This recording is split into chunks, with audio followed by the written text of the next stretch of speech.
Muy buenas a todos, episodio número 33 de Anti-Mainstream, primer programa del 2025, lo hacemos a fecha de 7 de enero y bueno, vamos a hablar por supuesto de Venezuela y qué podemos esperar, querido Diego Loyo Rosales, mi compañero, sobre el 9 y el 10 de enero, fechas trascendentales, claves y determinantes para el futuro próximo de nuestro país Venezuela. ¿Cómo andas, Diego? Feliz año nuevo.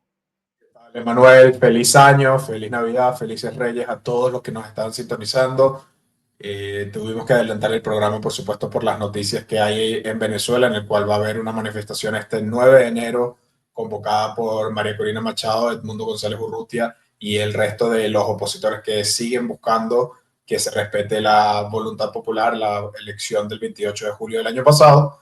Y por supuesto no podíamos esperar a que sucedieran los acontecimientos sin antes contarles lo que creemos que está sucediendo, lo que creemos que se está gestando y lo que esperamos que suceda a partir del 9 de enero.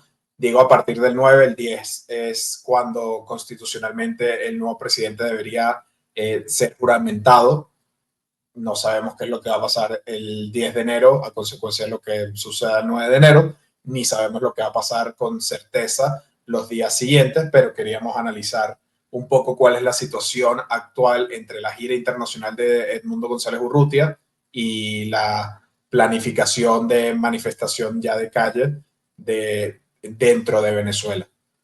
Entonces, empezamos, si quieres, Manuel, recordando más o menos lo que ha sido el itinerario de Edmundo en estos últimos días, ¿no? Sí, yo creo que incluso deberíamos ir un poco más atrás. ¿Te acuerdas que después del 28 se hicieron muchos programas, muchos análisis y sobre todo fueron días muy de ánimo, de muchas emociones encontradas, ¿no? Muchos altibajos, había mucha avalancha de noticias, había mucho que cubrir, analizar durante todos esos días. Y es complicado porque en ese momento uno tenía cierto panorama más o menos claro de qué iba a suceder. De hecho, lo dijimos acá, que esto iba a durar, iba a ser una larga de muchos meses. Y de repente, a salida del país de Mundo González, todo se planchó un poco, ¿no? Todo Sí. se mantuvo más o menos igual en el ojo público, en lo que uno puede observar, en lo que uno puede conocer, sin estar jugando los roles claves, ¿no? Dentro de lo que pasa en la oposición, en el régimen o el actor que sea. Y se nota que en los últimos meses las cosas se han movido más de tras bambalinas, muy lento, a fuego lento, diría yo, y que esta gira del mundo vuelve a tener como que vuelve a traer un poco de avalancha, ¿no? Más la llamada manifestación del 9 de enero por parte de María Corina Machado, más todas estas amenazas del régimen, más la militarización de ciudades como Caracas, Maracaibo, más todo esto que está sucediendo en los últimos días. Entonces, bueno, ¿qué ha pasado en los últimos días? El mundo ha hecho una gira importante, no solamente antes en Europa, sino que ahora se ha ido a Latinoamérica y ha ido especialmente a Estados Unidos. Después de hablar con Milei, después de hablar con el presidente de Uruguay, Lacalle Pou, acudió a Washington, donde por cierto hubo una ventisca terrible y eso complicó mucho la agenda, pero podríamos decir que fue una agenda exitosa porque hizo todos los checklists, ¿no? Habló con Joe Biden, habló con Mike Johnson, presidente de la Cámara de Representantes, habló con senadores clave, habló con representantes clave, habló con la Organización de Estados Americanos y sobre todo, para mí la reunión más importante fue con Mike Waltz, que es el asesor de seguridad nacional nombrado por el presidente electo Donald Trump. ¿Por qué digo que es la reunión más importante? Porque más allá de hablar con los actuales representantes, los actuales senadores y con la administración saliente, nada más y nada menos que con el presidente de los Estados Unidos, Mike Waltz es el único representante de la administración entrante con el que habló. Una reunión que estuvo acompañado con varios representantes de la Florida y donde, según Edmundo González y el propio Waltz, se habló y se llegaron a acuerdos claros. ¿Qué pasa? Hay gente, entre ellos me encuentro yo, que están un poco decepcionados que no hubo reuniones de más alto perfil. Ya no digo con Trump en Mar-a-Lago, que entiendo al fin y al cabo no se logró pactar nada, más allá de que el mundo dijo que estaban en contacto con sus equipos, sino más bien con, por ejemplo, el senador de la Florida, Marco Rubio, que va a ser el próximo secretario de Estado de Estados Unidos, y él, especialmente no tanto con Rubio, que hay una excusa ahí por medio, ¿no? Que después vamos a hablar, sino también Sí. con Rick Grenell, que es como que el enviado para asuntos especiales, ¿no? El tema de Corea del Norte y el tema de Venezuela. Yo creo que de por allí ese es un buen puntapié para empezar nuestro análisis, Diego. Sí, yo creo que haces bien al mencionar la diferencia entre el antes y el después de que Edmundo González Urrutia salió de Venezuela.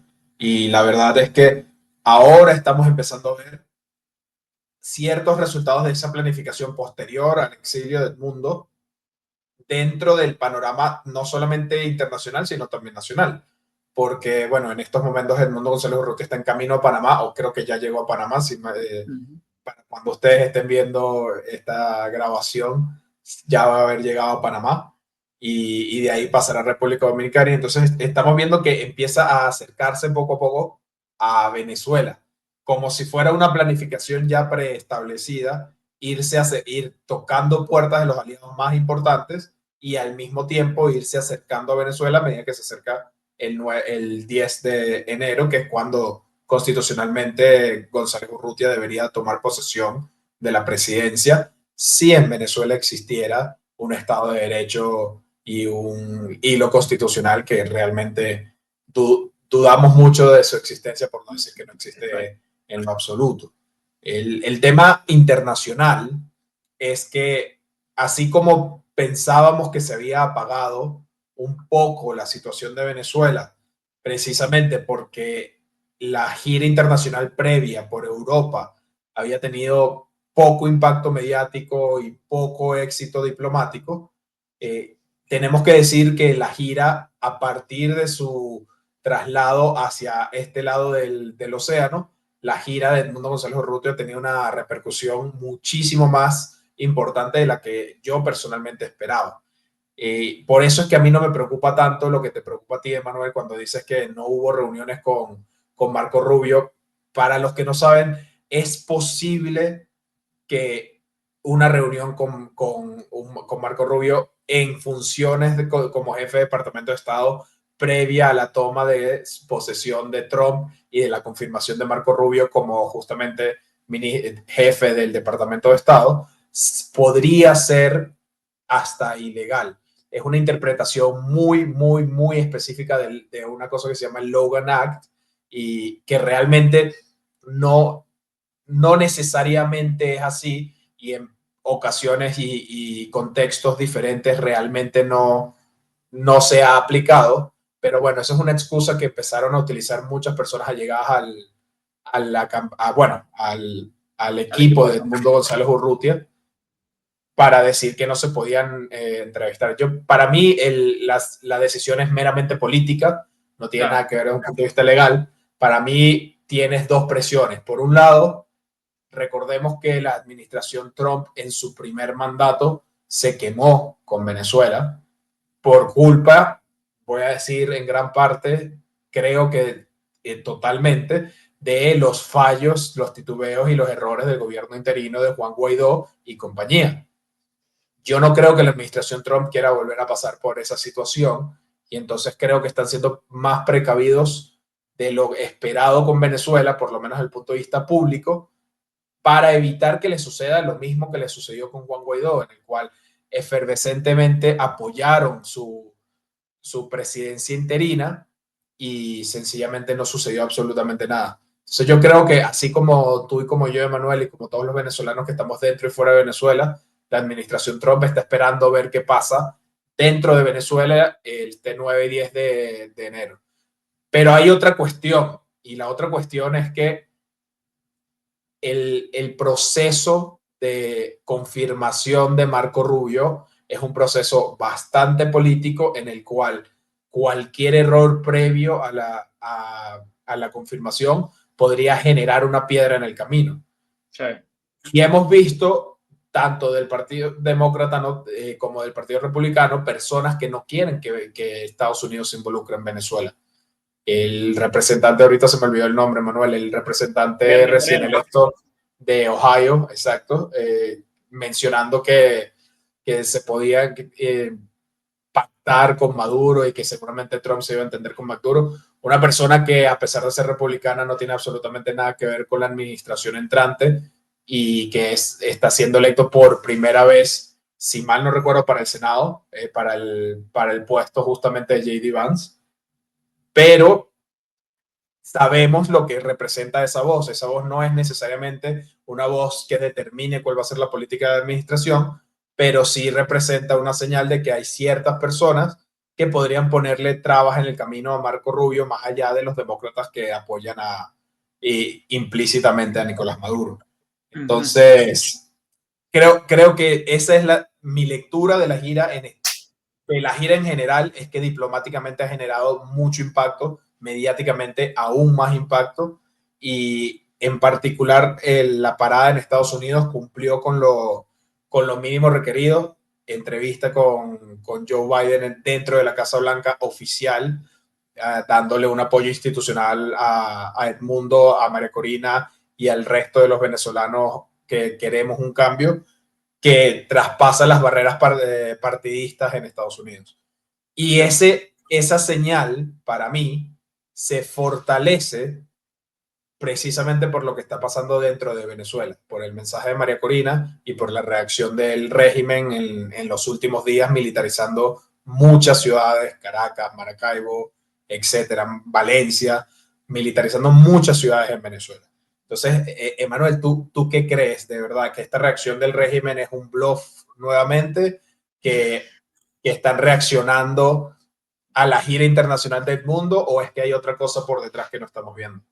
Es complicado, Diego. Y hay un detalle importante de la reunión de Walsh con Edmundo, que es que María Corina estuvo en esa reunión a través de videollamada, se mostró. Entonces podríamos decir que María Corina, que es genuinamente la líder más importante de este movimiento, más allá de Edmundo, tuvo esa conversación directa con una persona importante dentro de la administración entrante, ¿no? Que es Walsh. Walsh, que por cierto, es una persona que ha apoyado a la oposición, que ha apoyado a la misma María Corina, o sea, que ha sido vocero o aliado en gran medida de la causa por la libertad y democracia de Venezuela, ¿no? Eso no es un dato menos. Porque es verdad que hay algunos senadores, tanto demócratas como republicanos, que no lo son, que para Venezuela no les importa mucho y que políticamente, como Moreno, pueden vociferar para sus electores que quieren un trato con Maduro para el tema de la deportación de migrantes, lo cual es un sinsentido político porque sabemos bien cuál es la causa principal de la migración masiva, que es el mismo Maduro, ¿no? Entonces, para arreglar el problema migratorio hay que arreglar el problema político en Venezuela, y eso solamente es con Maduro fuera de Miraflores. Aunado a ello, ¿qué puede pasar el 9 del 10 de enero? ¿Por qué el chavismo está militarizando las calles? Honestamente, yo no lo sé, yo no lo sé, porque todo lo que está sucediendo es tras bambalinas. Yo creo que el régimen podría intuir que la oposición tenía una jugada planificada para el 9 de enero y por ello no quieren que vuelva a pasar lo que sucedió en la jornada post-elecciones. Recordemos cómo amaneció el país el 29 de julio, con las calles con muchos focos de protesta, la gente tumbando estatuas de Chávez, la gente llegando a pocos metros de Miraflores, pocas cuadras de Miraflores, varias partes del país en rebelión, básicamente, algo que no se veía desde hace muchísimos años. A Maduro, evidentemente, no le conviene eso, no le conviene que haya focos de protestas masivos en todo el país. Y la oposición, por primera vez en mucho tiempo, está llamando a ello. Obviamente con las precauciones que tienen que tomar, ¿no? Que sean pacíficas, intentar no, bueno, que la gente salga en familia y demás, pero evidentemente el llamado es para que haya focos de protestas masivos en protesta, obviamente, a la ilegítima asunción de Maduro y de su juramentación completamente falsa, que yo intuyo no será reconocida por casi nadie más allá de los países de siempre, ¿no? Entonces, Y ni esa siquiera. militarización responde a ello, Diego, responde a ello, a evitar que ocurra un 29 de julio, puntualmente. Si hay algo más grande detrás de ello, por ejemplo, una eventual rebelión dentro de las Fuerzas Armadas, dentro de la policía o dentro de cualquier otra institución, porque hay reportes de que hay policías, militares cansados, etcétera, etcétera, eso ya yo no lo sé, honestamente, es complicado saber. Es complicado saberlo, sobre todo porque hemos visto en otras ocasiones este tipo de situación en donde el régimen militariza algunas zonas, pero la verdad es que han habido algunas señales distintas esta vez, no tan distintas, pero que en conjunto generan un panorama distinto. Y todo empieza por los mensajes que está lanzando María Corina Machado de Venezuela. María Corina en los últimos semanas, porque ya incluso desde sus mensajes de navideños está empezando a elevar el tono nuevamente, empezando a decir se le acaba el tiempo al régimen, empezando a dar señales inequívocas de que ella por lo menos y su equipo se mantienen hasta el final, se mantienen buscando realmente enfrentar al régimen hasta las últimas consecuencias. Dicho lo cual, sus mensajes, más allá de esperanzadores, han sido mensajes que directamente tratan de animar a la gente a volver a protestar. Y si a eso lo sumas el mensaje de Edmundo hace unos días directamente a las Fuerzas Armadas, diciendo que, bueno, lo que ya sabemos, que es su deber constitucional mantener el hilo y el Estado de Derecho, si esos mensajes que implícitamente les dicen y explícitamente también que hagan su deber. Entonces la duda entra en si crees o no crees que estos mensajes son reales o son un bluff. Yo honestamente por la reacción del chavismo creo que no son un bluff. Yo creo que hay bastantes intenciones en algunos sectores, no sé si no sé de qué fuerzas, no sé militares. Ahí es mi intuición por la reacción del chavismo que ha mandado al cuartel a todos los oficiales, le ha quitado el paso libre a todos los oficiales, los ha mandado de regreso al cuartel y está militarizando tantas ciudades. Yo creo que ellos temen principalmente no un estallido popular y social, sino las consecuencias de un estallido popular y social, que serían el quiebre de las Fuerzas Armadas del que tanto hablamos del 28 de julio. Recordemos que desde el principio, nosotros aquí en este canal por lo menos, siempre dijimos que no era un tema de contar votos, no era un tema de presentar actas, que esos eran herramientas necesarias para generar lo que realmente iba a conseguir el cambio en Venezuela, que es el quiebre de las facciones del chavismo. Uno de los quiebres de las facciones del chavismo que se ha dado es el hecho de que la estrategia del último año entre las primarias y las elecciones de los hermanos Rodríguez fue un fracaso y los hermanos Rodríguez hoy en día tienen mucho menos poder de decisión. Diosdado Cabello tomó el rol casi que de segundo al mando del chavismo y por ende Diosdado Cabello busca y a través de la represión que se ha vivido desde el 28 de julio en adelante, silenciar cualquier voz opositora en Venezuela, pero eso tiene sus consecuencias y una de las consecuencias es que justamente la gente decida que ya es momento de volver a retomar la calle y la persecución no ha parado en estos últimos meses y no por eso creo que haya menos ánimo de manifestarse en Venezuela. Y lo vemos con las reacciones de tantas personas, de tantos allegados de nosotros, Emanuel, que hace apenas unas semanas antes de que acabara el año pasado estaban muy desanimados y que hoy realmente vuelven a haber esperanzas de que haya un cambio en Venezuela. Y eso solamente lo han logrado un par de mensajes de María Corina y de Edmundo González en las redes. Entonces yo sí creo que la reacción del régimen es preventiva ante un posible quiebre dentro de las Fuerzas Armadas. Dicho esto, la incertidumbre de cómo va a reaccionar el ejército, cómo va a reaccionar la aviación, cómo va a reaccionar la policía de cada uno de los municipios y la policía militar, cómo va a reaccionar cada uno de estos elementos militares es una incógnita. Y lo que sabe hacer muy bien el chavismo es apagar los focos de disidencia dentro de estos cuerpos. Es por eso que para mí es importantísimo que la gente acuda al llamado del 9 de enero de María Corina Machado a las calles, porque es que ese tipo de presión es el que genera los quiebres y arropa a las Fuerzas Armadas ante una posible juramentación ilegítima de Maduro el 10 de enero. Y por último, para terminar, y te paso la palabra, Manuel, otra cosa que me dice gente directamente del comando de María Corina, del equipo de María Corina, es que gran parte de la estrategia se basa en entender que el 10 de enero es un antes y un después, en el cual, como bien dice María Corina, ese es el día final para que Maduro y el chavismo decidan cómo van a querer salir. Si van a querer salir por la fuerza, si van a querer salir a las malas, si van a querer salir atropellados o si van a querer salir permitiendo que se reconstituya el hilo constitucional en Venezuela. Entonces, si esos son mensajes de aliento o si esos son mensajes estratégicos, es la gran duda que a mí me genera esos últimos mensajes de María Corina?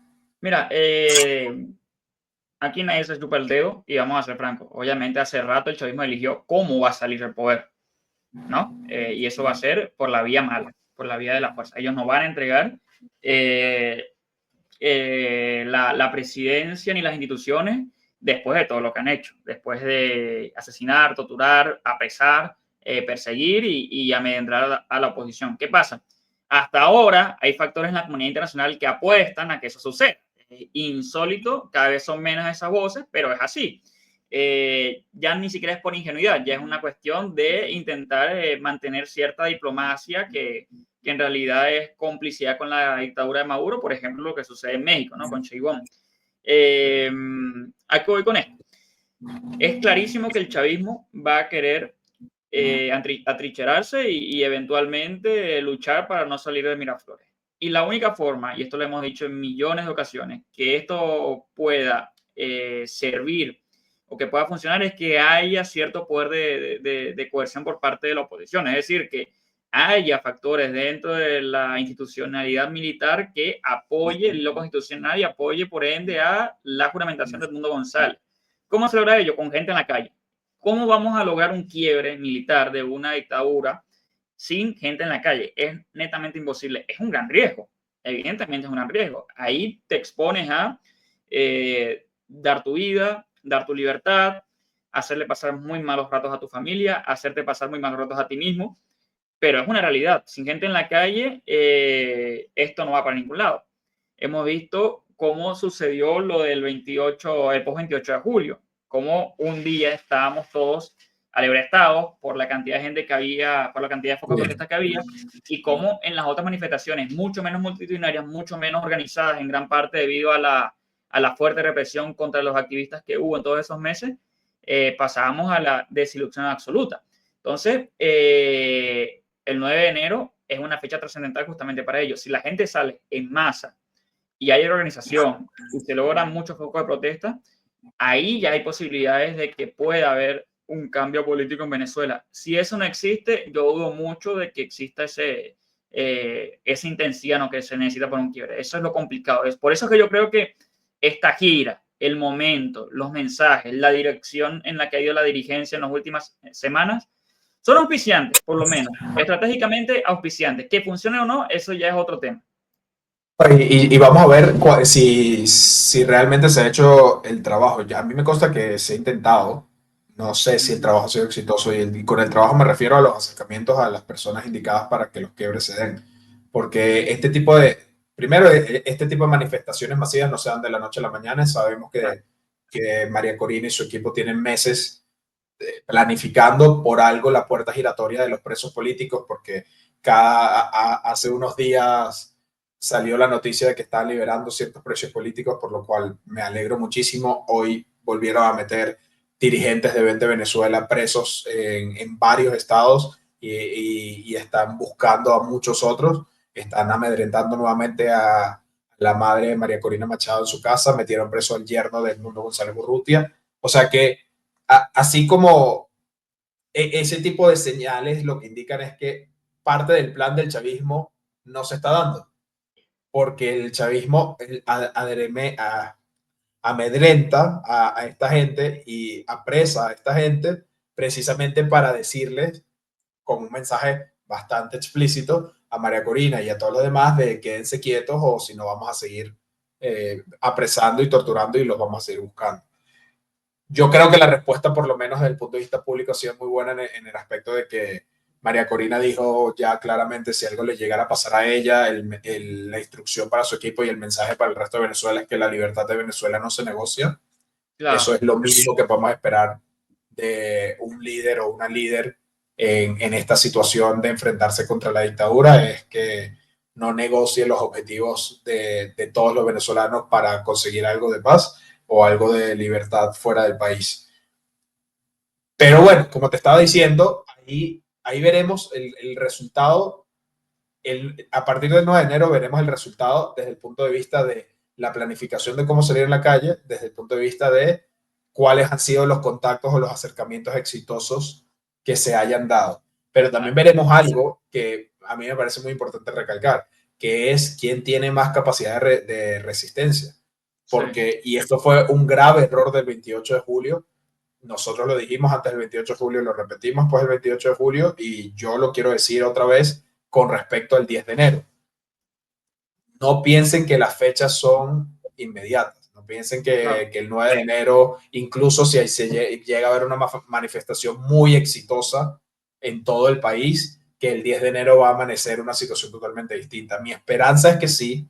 Mi esperanza es que el 10 de enero haya suficiente presión para que los efectivos militares realmente acepten que seguir con el chavismo y seguir con Maduro no les va a salvaguardar su vida y sus intereses, pero la realidad es que esto podría ir para largo. Hay muchas cosas debajo de la mesa que no sabemos cómo se están dando. Sabemos que hay conversaciones con partes del chavismo, con partes de los opositores alacranes, con partes de militares, con partes del empresariado. Sabemos que hay conversaciones que se están dando en estos momentos y no sabemos cuáles son los resultados.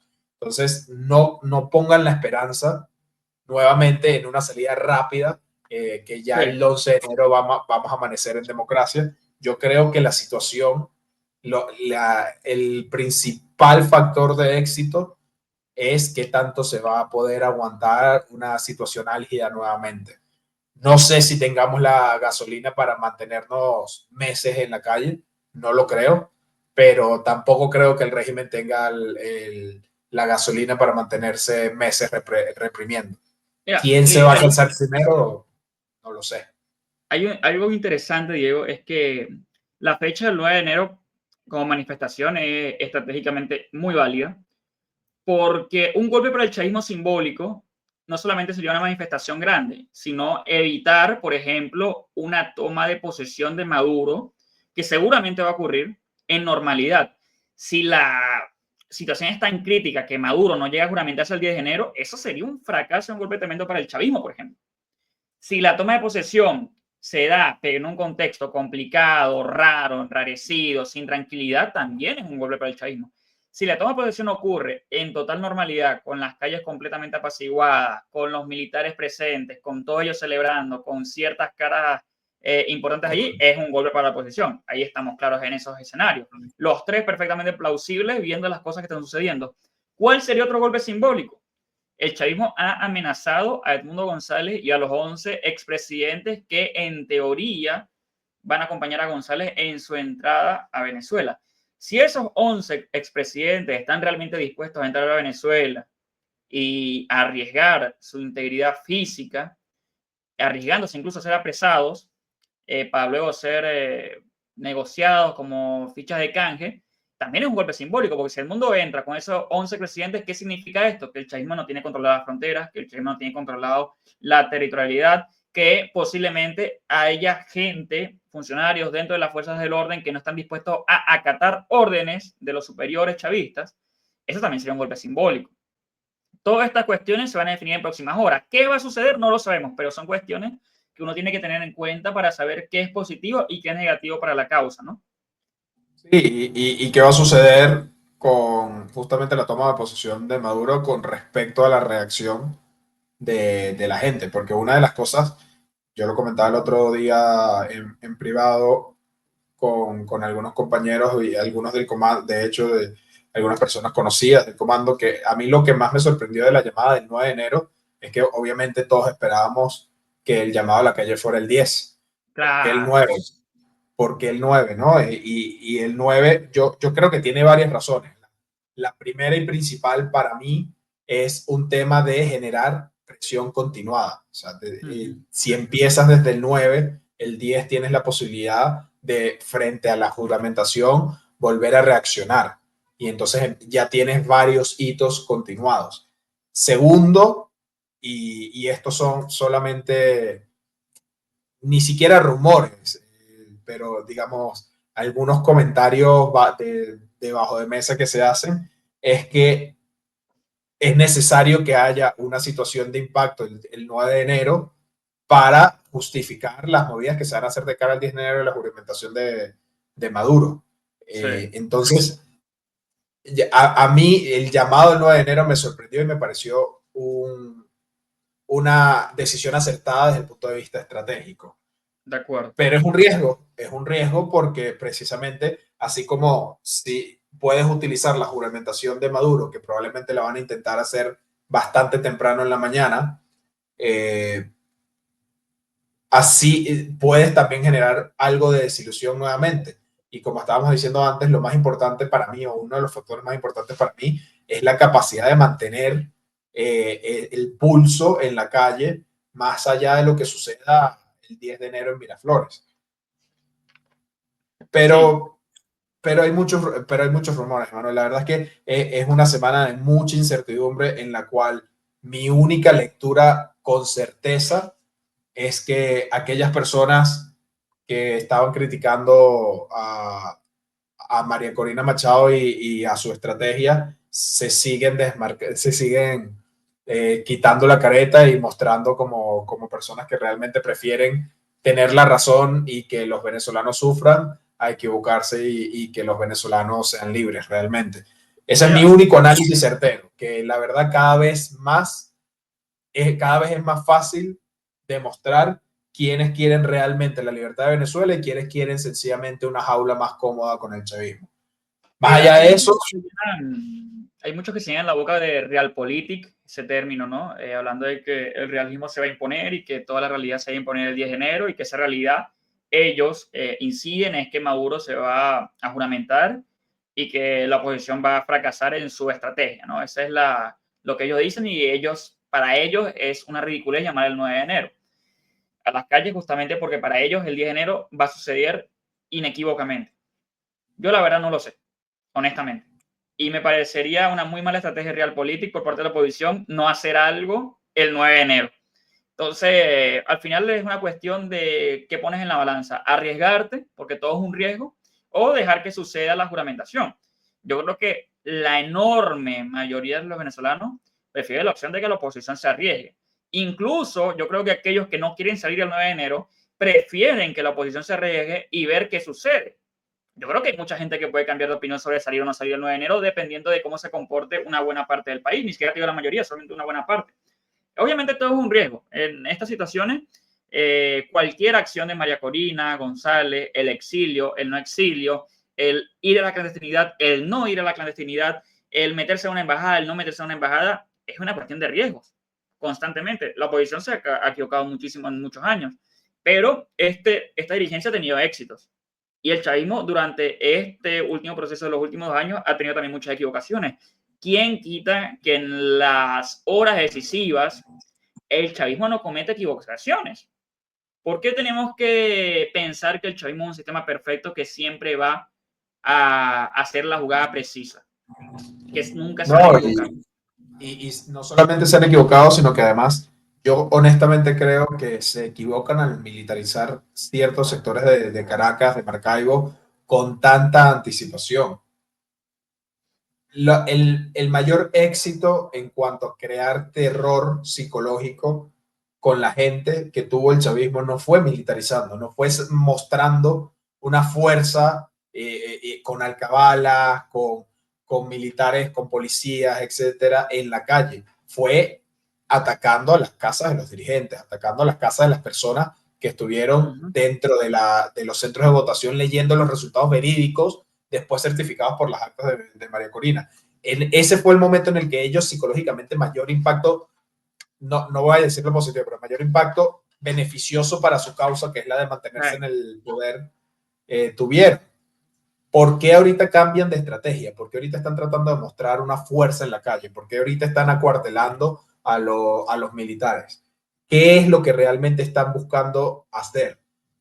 Están tratando de generar un simbolismo en el cual ellos controlan el territorio venezolano, están tratando de generar una sensación de descontrol o de desánimo en los opositores. Yo creo que logras lo contrario. Si tú ves que el régimen se prepara con demasiada antelación en la calle para tratar de controlar cualquier manifestación, lo que le generas a la gente es la idea de que va a haber una manifestación, la idea de que realmente va a suceder algo, la idea de que otra vez hay esperanza de cambio. Entonces yo creo que eso para mí es un error. Sí, de nuevo, si ellos lo que están buscando es mandarle un mensaje a las personas que piensan manifestarse en la calle a partir del 9 de enero. Si en cambio ellos están buscando protegerse de cualquier quiebre interno dentro de las Fuerzas Armadas o Fuerzas Militares, entonces quizás sea la movida correcta, en la cual pueden, no con la excusa del 10 de enero, ponerle más control a los efectivos que tienen las armas y que pueden utilizarlas para deponer al chavismo. O no. Ambas lecturas para mí, honestamente, ambas lecturas para mí son positivas para nuestra causa. O se está equivocando el chavismo en el mensaje y está generando una situación en la cual los ciudadanos venezolanos tienen aún más incentivos para manifestarse, o el chavismo en efecto, más allá de los mensajes y la narrativa, cree que hay una posibilidad de quiebre dentro de sus filas, lo cual significa que tienen algunas señales de posibles quiebres entre sus filas. Y esto segundo, con todos los mensajes, si lo sumas a todos los mensajes y metamensajes que han dado María Corina y Edmundo directamente a las Fuerzas Armadas y directamente al chavismo diciendo que tienen una oportunidad de retornar a la senda democrática, a la senda institucional, para mí es una lectura de que el chavismo realmente teme que suceda algo mucho más allá de la manifestación. De acuerdo, de acuerdo, de acuerdo. Eso te iba a decir justamente. O capaz no es una buena lectura del chavismo porque al fin y al cabo está demostrando a sus filas que esa necesidad absoluta de mantener el control es un síntoma de cierta desesperación. Saben, Emanuel, sus filas saben que ellos no tienen filas. No, Ese es claro, el problema. claro, claro. Pero al fin y al cabo es un síntoma, ¿no?, de desesperación por intentar mantener el control absoluto de todas las cosas. Y algunas veces no parece evidente, pero no las tienen, no las tienen. Esta retahíla de amenazas contra el mundo, los dirigentes del exterior que quieren llegar a Venezuela, hoy Diosdado salía a decir que si había un avión entrando en espacio aéreo venezolano que lo van a derrumbar y va a ser muy trágico, que no se pongan a inventar. Realmente a mí me da una cierta sensación de que hay un síntoma de desespero, ¿sabes? Es como que no los veo finos, no los veo seguros de su estrategia. Yo no sé si es desespero, pero definitivamente de anticipación. Vamos a ver. Diosdado es un soldado muy cobarde una vez que las balas empiezan a salir. Es bastante valiente cuando está protegido por sus secuaces y cuando está torturando gente. Bastante cobarde a la hora de la batalla, por lo menos demostrado en las intentonas de golpes en las que participó. Pero sigue siendo un soldado, sigue siendo un bravucón, sigue siendo un bully, Sí. sigue siendo una persona que ante las situaciones de conflicto o ante las situaciones incómodas para el chavismo, su reacción siempre va a ser amedrentar a la oposición, amenazar a las personas, etc. Yo creo que hay mucha anticipación de parte del chavismo, yo creo que hay mucha anticipación de parte de la oposición, yo creo que hay mucha expectativa de parte de muchas personas que creen sí, ahora sí, que es una última oportunidad. Yo nunca voy a creer que es una última oportunidad. No, eso no tiene sentido. Porque mi lectura es que el chavismo no va a poder atornillarse en el poder como lo han hecho otros regímenes dictatoriales similares, porque se comen entre ellos mismos muchas veces y no tienen la suficiente estabilidad interna y externa como para mantenerse. Dicho lo cual, creo que esta es una de las oportunidades más importantes que hemos tenido en los últimos años y al final la pregunta que se tienen que hacer todos ustedes es si confían o no confían en este liderazgo de opositor, Exacto. sobre todo en el liderazgo de María Corina Machado. Y como yo vengo diciendo desde el 28 de julio, incluso en los momentos en los que he estado desanimado, incluso en los momentos en los que he dudado, sobre todo a raíz del exilio de Edmundo, para mí María Corina Machado y su equipo en Vente Venezuela son totalmente distintos a el resto de los líderes que han participado en la oposición en años anteriores. Primero y principal porque no están financiados por entes oscuros o ligados al chavismo, porque no han tenido casos de corrupción o casos de traspaso de dinero e influencia por parte del chavismo, porque realmente los he visto con la intención de enfrentar directamente y ganarle el pulso al chavismo y no de tratar de cohabitar con ellos. Pero pero bueno, la duda siempre queda. Hemos visto últimamente algunos líderes opositores que no veíamos de hace tiempo y esos líderes opositores esperemos esta vez no tengan voz y y si la tienen, que no cometan los mismos errores del pasado. Y esperemos sobre todo que María Corina y su equipo se mantengan sanos, libres y mantengan la voz cantante de las decisiones estratégicas de la oposición. Porque yo honestamente creo que ellos sí tienen la voluntad de enfrentarse hasta las últimas consecuencias al chavismo para poder ganarles y para poder reconstruir la democracia y la libertad en Venezuela. Bueno, lo que Si lo dijo van a María poder hacer o Corina no, el otro día, Diego, creo que nunca se lo escuché a ningún dirigente decir, si algo me pasa, la libertad no se negocia. Ese es un claro mensaje de que es una mujer que honrada y que se respeta no solamente a los venezolanos, sino también a su palabra, de que va a ir hasta el final. Al final es un mantra, algunos lo compararon con otros mantras históricos, yo creo que este es un mantra que sí se está respetando y que María Corina está dispuesta justamente a dar su vida e incluso exponer a familiares por la causa. Creo que ella entendió este llamado trascendental de liderazgo que tuvo. Y eso a mí me vale por lo menos respeto y confianza. Yo no sé si ella lo va a lograr, yo no sé si su estrategia ha sido perfectamente llevada, yo no sé si es que no se ha equivocado. Yo creo que genuinamente ha cometido errores y también creo que ha tenido aciertos, pero lo que sí me inspira es confianza y respeto y que, hombre, se merece que en las horas decisivas los venezolanos acompañen. Es cierto, yo estoy fuera del país, yo no estoy en Venezuela, yo no voy a ir a viajar, a ninguno de los dos. manifestarme, No. pero respetuosamente lo digo, creo que ellos se merecen una última bala, ¿no? En todo este proceso, que puede Yo, ser muy larga, ¿no? Ese último Yo, tiro. yo creo, Manuel, para terminar, que todos los venezolanos se merecen Claro, una última bala. Y yo creo que el gran éxito del liderazgo de María Corina Machado no ha sido solamente su coherencia, no ha sido solamente su integridad, ha sido saber entender qué es lo que realmente quiere el venezolano que está buscando un cambio en Venezuela. El venezolano dentro y el venezolano fuera. Yo respetuosamente les digo, como siempre, mis respetos, mi admiración a todas esas personas que con mucho coraje van a salir a las calles de Venezuela el 9 y el 10. Tengo familiares y amigos que van a estar en las calles el 9 y el 10, por los cuales voy a estar rezando todo el día, esperando que no les suceda absolutamente nada, pero también entiendo que lastimosamente la libertad no se regala, la libertad se conquista y se reconquista y se defiende. Y, y la única forma es que nosotros, los venezolanos que realmente queremos reconstruir Venezuela, queremos lograr ese país tan exitoso y tan beneficioso para los venezolanos que nos imaginamos y que soñamos, la única forma de hacerlo es saliendo del chavismo.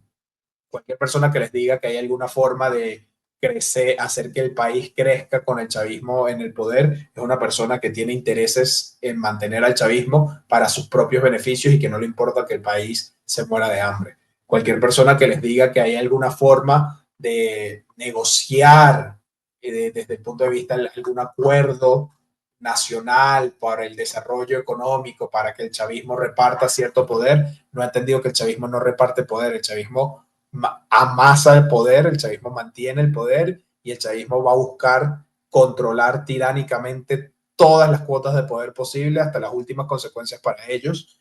Y nosotros, para poder construir ese país que soñamos, necesitamos estar también dispuestos a enfrentarnos al chavismo hasta las últimas consecuencias, porque honestamente, de lo contrario, la única esperanza que nos queda, que es salir del chavismo, se nos va a ir. Y la única forma que podríamos reaccionar ante eso es de rendirnos y hacer nuestras vidas en otro lado. Yo personalmente todavía no estoy dispuesto a hacerlo. Espero que ustedes tampoco y que acompañen a este liderazgo opositor en esta nueva oportunidad que tenemos de mostrarle al chavismo y al mundo que nosotros no nos vamos a quedar callados y que queremos ver una Venezuela próspera y libre lo más pronto posible.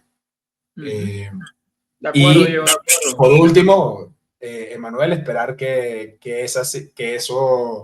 esa reacción de la gente tenga consecuencias positivas, que genere quiebres en el régimen, que genere quiebres, que los militares, indiferentemente de lo que hayan hecho en el pasado, entiendan que incluso para ellos su beneficio propio, pero también para el beneficio de sus familiares y de su país, es necesario que se pongan del lado correcto, del lado de la libertad de los ciudadanos, del lado de la reconstitución de Venezuela. Y que la comunidad internacional por primera vez quizás nos sorprenda y apoye mucho más que solamente con comunicados y deeply concerns, como dicen un amigo de nosotros. Amén, Diego. Esto ha sido un proceso muy largo, a diferencia de otros procesos que fueron mucho más cortos de meses. Este ha sido un proceso de 2 años, ¿no? Primarias, Esequibo, Año y medio, sí. elecciones, poselecciones, y ahora juramentación, giras internacionales, protestas, encarcelados, perseguidos, muchas situaciones en año y medio. Este ha sido, creo que, el proceso de intento de liberación nacional más largo, y es un mérito en sí mismo que no se haya pagado, ¿no? Más allá de todos los obstáculos y toda la represión y todos los asesinatos, torturados y bueno, secuestrados que ha habido en todo este tiempo, a los cuales les decíamos, bueno, sobre todo a los familiares, bueno, les extiendo mi más profundo respeto, también honor y por supuesto plegarias y rezos para lo que se viene. Diego, final del programa, primero 2025. Sí. Esperemos hacer un programa feliz en los próximos días, ¿no? Pase lo que pase, el viernes vamos a estar grabando nuevamente. Eh, a Claro. la hora que podamos, a la hora que sea, pase lo que pase, el viernes les estaremos diciendo nuestra interpretación de lo que haya pasado el 9 y el 10 de enero. Y pase lo que pase, trataremos de continuar dándole el foco a Venezuela que merece, pero también tratando de comentar todo lo que está sucediendo alrededor del mundo. Manuel, ha sido un 2025 movidito, ¿no? Sí, sí, sí. Sí, Bueno, 7 días. es que el 10 cae viernes. Entonces, capaz viernes barra sábado, ¿no? Puede salir No, el episodio. el viernes en la noche grabamos, ya veremos Exacto, qué tan rápido podamos publicarlo, ¿no? Pero exacto. sí, este 2025 la verdad es que va a ser un año fundamental no solamente para Venezuela, sino para Latinoamérica, para todas las Américas y para el resto del mundo. Ya renunció Trudeau, una buena noticia para Gran aquellos noticia. que realmente defendemos la libertad y que queremos defender Occidente. Stammer en el Reino Unido tiene un escándalo horrible sobre no solamente la violación de muchísimas mujeres y niñas, sino el encubrimiento que se hizo de quienes estaban violando a estas niñas y a estas Bueno, mujeres. sí, sí, sí, eso es terrible. Pero hablando de Canadá, Pierre Poilievre, que es un líder conservador canadiense, es un gran aliado de la libertad venezolana porque su esposa justamente es venezolana y es uno de los favoritos para ser primer ministro canadiense. Rezamos por él también, para que le vaya bien. Sí, sí, sí. Y bueno, Milei sigue con sus éxitos, Lula sigue a la deriva, Petro sigue siendo un corrupto que con muy baja Le extendemos contribución. a Petro nuestro más sincero desprecio por todo lo que ha hecho en todo este tiempo. Así Y por que, seguir apoyando bajo bambalinas al régimen de Maduro, por totalmente. supuesto. La verdad, es un año que para mí, con 7 días de comenzado, te puedo decir desde ahora, y bueno, por supuesto, después de la toma de posesión de Trump y todo lo que suceda en Israel y todo lo que suceda entre Japón y China, etcétera, yo creo que va a ser un año muy, muy, muy movido y muy importante. Trataremos de hablar sobre todos los temas más relevantes, sobre todo de nuestra región, pero bueno, de antemano les decimos que nuestra prioridad va a ser siempre cubrir qué es lo que está sucediendo en Venezuela, así que nos vemos este viernes. Recuerden de darle like al video si les gustó el contenido, déjenos sus comentarios, díganos si van a salir, si están en Venezuela y van a salir a manifestarse, o si no están en Venezuela y creen que haya que hacer, qué es lo que creen que tenga que suceder en Venezuela para que haya un cambio. Suscríbanse al canal y nos vemos en la próxima. Muchas gracias, Manuel. Muchas gracias, Diego. Muchas gracias a toda la audiencia. Hasta luego.